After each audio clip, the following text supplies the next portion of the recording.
Hello everyone, Professor Lindberg just checking in with you during week 6 of your course. I hope you are doing well. Last week, you learned about two civil rights movements. You learned about the early African American civil rights movement, which was led by Booker T. Washington, W.E.B. Du Bois, Ida B. Wells, and others. And you also learned about the early women's rights movement. It's also referred to as the first wave women's rights movement, which was led by Susan B. Anthony, Elizabeth Cady Stanton, Sojourner Truth, and a number of others. And I want you to keep in mind the strategies, methods, and so forth that you learned about those movements, because we will be discussing later civil rights movements, primarily 50s, 60s, and 70s. So I want you to be able to compare the strategies, the methods, the effects of those movements. So keep those in mind so you can compare the two.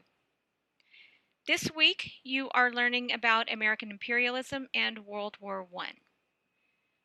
And the big change here is that America had previously been about expanding westward and about isolationism.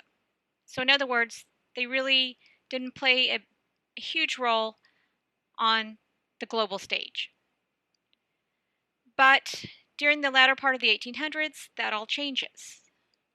America annexes Hawaii. America gets involved in the Spanish-American War, which results in the acquisition of territories. So it's kind of this idea of empire building, which America hadn't done before. We also will enter into World War I.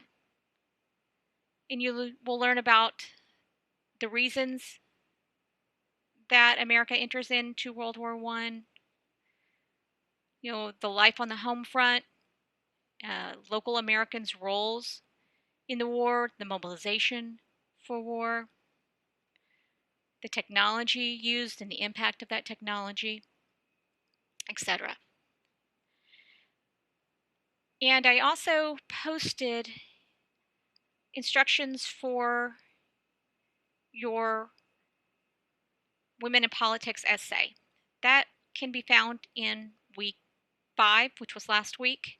And the reason I posted it there was because I wanted to give you a couple of weeks to work on it, and it also relates to the first wave women's rights movement. So make sure you take a look at that, follow the instructions, and let me know if you have any questions with respect to the essay. I will be holding office hours on March 15th from 10 a.m. to 11 a.m. via Zoom, and I will be posting that link for I believe it's next week. So you can come and talk to me about the essay, or you can come and talk to me about anything, if you need help with anything else. You can also always email me if you have any questions. If that time is not convenient for you, or you have a conflict, you are welcome to set an appointment with me, and we can also meet individually by Zoom. But if you can make those office hours, if you have questions, that would be the perfect time to do it. Okay, if you have any questions about anything in the course or anything in the lecture, specifically anything in the course materials lecture, etc., do not hesitate to ask. All right, I'll see you guys next time.